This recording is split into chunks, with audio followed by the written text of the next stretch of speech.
Energy, the powerful, unifying concept that orchestrates the intricate movements of our world.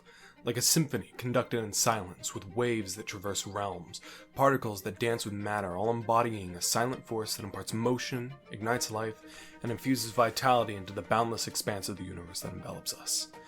But what if you could seize hold of that chaotic, calculated power, those forces that shape the very essence of our reality, and transcend the role of passive observer, stepping into the realm where you can take a hold of that energy that flows around us?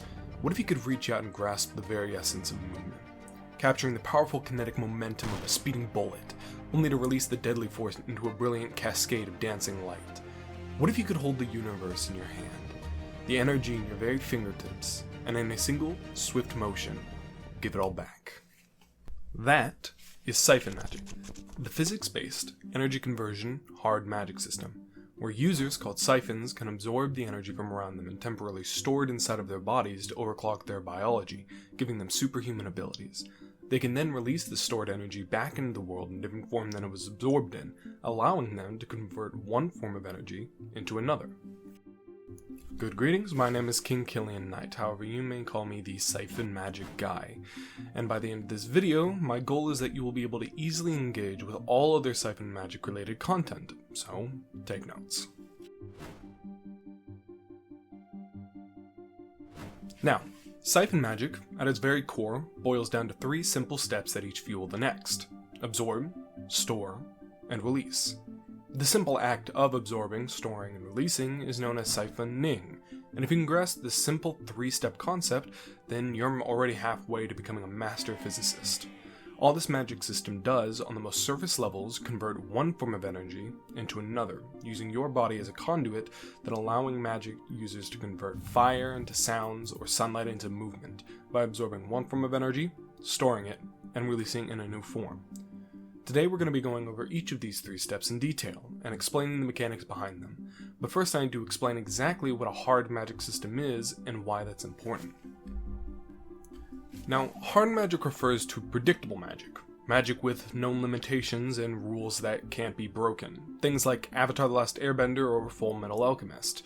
We know what we can and can't do with these magic systems. A firebender can't bend water, and in order to create something of equal value must be given. Hard magic is simply magic you understand.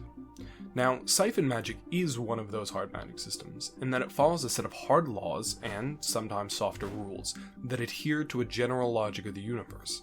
The most important of these laws is the law of naturality, that states Syphonics acts according to physics. This simply means that all interactions with absorbing energy from around you, storing it in your body, and releasing the energy back into the world will all follow laws of physics, and are thus predictable. In layman terms, this means that Syphonics should be treated as a science, and as a field of physics, not as an exception to it, and that by using magic, we can build off of the concepts of the universe around us, but not break them. While some people might argue this makes Syphon magic inherently non-magical, that its inherent logic and rationality removes any feelings of magical wonder, I believe presentation is what makes magic magical. The way a farmer sees a wizard casting a fireball and the way a wizard does is entirely different. The farmer might see a mystical man in flowing robes casting an impossible spell to set fire to a monster. The wizard might just be using the same spell he knows like the back of his hand that he's gotten bored of and has written several PhD papers on. On to the forms of energy. Syphons can absorb and release energy. However, there are specifically 4 forms of energy Syphon can absorb or release. Now, following the law of naturality, when we are talking about forms of energy we can absorb and release, we're not talking about some sort of mystical weave that permeates everything around us, or some blue energy stored in a mana bar. No, this is because Syphon magic is a physics-based magic system, and because of that, we are talking about 4 very real, literal forms of energy that can be found around us every single day. Firstly, there's kinetic energy. This is the energy of large motion. This could be a speeding bullet, a runaway train, or the stride of a runner. Anything that has motion.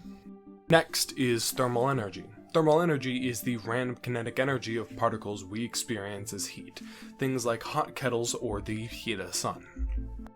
Then there's sonic energy. Sonic energy is the energy of mechanical waves. This is sounds, seismic waves, or ocean waves. And finally, there's radiant energy, or light energy. This is the energy of electromagnetic waves, things from sunlight to radios to microwaves, anything that is any form of radiation. Now, 99.9% of Syphon magic users are going to have two of these four forms of energy, one as their input and another as their output. However, these four are only the most common forms of energy that can be absorbed or released. Within that 0.1% of users, there are rarer forms of energy that Syphon can be born with, such as chemical energy, and even rarer forms like atomic energy. And while these rarer forms of energy exist, they are much closer to myths or legends because of their rarity. So, kinetic energy, thermal energy, sonic energy, and radiant energy are going to be our earth, fire, water, and air, our four elements, our main focus. And depending on what energy combination you have, they'll define what you can take and what you can give. Now, energy combinations, otherwise known as Syphonic combinations, are divided into one input and one output, defining exactly what forms of energy you can absorb and then release. Every Syphon inherits one form of energy they can absorb from their parents. This form of energy is their input energy. For example, a Syphon who can absorb thermal energy is a thermal input Syphon, and this means they can only absorb thermal energy. They can't absorb any other form of energy except thermal energy. This concept of being locked into one signature form of energy is known as the input rule of one. Notice this is a rule and not a law like the law of naturality. This is because the input rule of one can actually be broken. Rarely. Some Syphons have been known to have more than one input, allowing them to absorb two or even more forms of energy, making them a dual, tri, quad, etc. input. However, this rule of one upholds for most, if not all, Syphons. Now similarly, Syphons inherit one different form of energy they can release, called their output. So if a Syphon can release radiant energy, this makes them a radiant output Syphon. And they can only release radiant energy. They can't release any other form of energy. Being locked into one output is, obviously, known as the output rule of one. And just like the input rule of one, the output rule of one follows the same concept. It can be rarely broken, however is almost always upheld. Now, the combination of one input and one output creates a total of 16 unique energy combinations that any Syphon can have. But an important caveat of Syphonic combinations is that the input and output of any given Syphonic combination cannot match. So if you're a kinetic input Syphon, it is highly unlikely that you would inherit a kinetic output. This is known as the rule of duality, and is the reason Syphon magic is an energy conversion magic system where you take from one energy and turn it into another, and not a simple energy movement system where you can absorb heat and release it at another location. Now again, notice that the rule of duality is a rule and not a law. So some Syphons actually do have matching input and outputs, making them pure Syphons. However, these pure Syphons are exceedingly rare and exceedingly powerful due to their control over a particular element. Whereas normal Syphons need to study up on two different forms of energy and the physics behind them, a pure Syphon only needs to study one.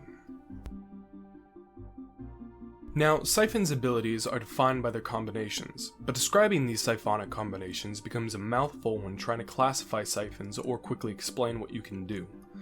Because of this, Syphons have constructed many Syphonic naming systems across different times and cultures, such as input-output, abbreviations, prefix-suffix, and specific names. The method used academically is the prefix-suffix, which I'll go over quickly. Each of the four energy types are divided into two parts, an input prefix and an output suffix. Overlaid on a table with the left side being the input and the top side being the output, you get every possible combination in the cross-sections with its own unique name, such as kinetoradiant, thermosonic, sonokinetic, or radiothermic.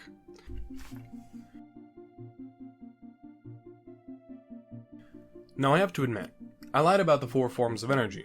There is one additional, universal form of energy every Syphon can absorb and release along with their specific input and output. That is, pure energy. A primitive, primal, chaotic, and unstable form of energy that rapidly decays into other forms of energy. Now, pure energy is called the universal form of energy because every siphon can absorb and release it in addition to their one input and one output, and because all siphons reflexively convert the energy they absorb into pure energy to store until it is converted again into the output energy. It acts as the way energy is stored, whereas the other forms of energy are not, allowing energy to be stored for long amounts of time, carried around, and traded between siphons. Everything has different energy capacities per kilogram based on its atomic and molecular structure. When you are near pure energy, your muscles will tense up, and when pure energy is stored in your body, your biology will overclock. While pure energy is stored, it will be lost as heat, light, and sound every second at a specific rate dictated by the structure of the energy storage material. We will go into these concepts in more detail in the storage section of this video. Now, the last basic concept we need to go over before we get into the mechanics of absorption, storage, and release is going to be the concept of Syphonic inheritance that allows siphons to extend their abilities to things they are touching. I want you to imagine you have a sort of aura, field, or outline that perfectly traces your skin. This outline is the domain of your ability to absorb, store, and release. When energy touches your outline, it is absorbed. You can freely move energy around within this outline, and energy is released right at this outline.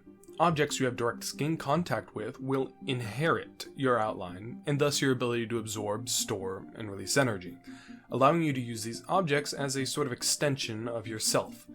This is Syphonic inheritance, and it's useful because it allows siphons to use other objects as conduits, use enchanted weapons, and increase their overall energy capacity.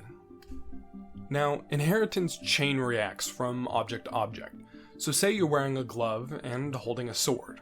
Your skin is touching the glove, thus making the glove a part of your outline. And the glove is touching the sword, making the sword a part of your outline. And the sword is touching the air, which again makes the air a part of your outline. Now, denser objects inherit your power more easily. This is known as the inheritance law of density. So, your outline will be completely inherited by the glove and the sword because they are small, dense, solid objects, giving you a strong influence over them. The air, however, is not very dense at all, so will have a harder time inheriting your outline, giving you an inch or so of influence at the most. In very large, dense objects, such as the ground you're standing on, it still only inherits to a certain range away from you based on your strength. The limit of density and strength prevents siphons from infinitely extending their outline through the air and ground and letting them absorb all the energy there is and releasing energy wherever they want. Now, by strengthening your spirit, you can increase or decrease the strength of your inheritance and thus the range of your outline, allowing you to extend your influence further over solid and less dense objects, thus allowing you to affect large areas of air around you. If you've made it this far by now, I hope you have a good grasp on the basics of Syphonics, and maybe you're even thinking of all the possibilities of what exactly a siphon might be able to do. So let's wrap up our lesson on part 1 of the basics of siphon magic. We've covered quite a bit today, so let's do a quick review. In this video, we covered siphon magic, otherwise known as Syphonics, which is a physics-based, energy conversion, hard magic system, which allows individuals called siphons to absorb energy, store it in their bodies as pure energy, and release it back into the world in a different form, converting one form of energy into another using their bodies as conduits.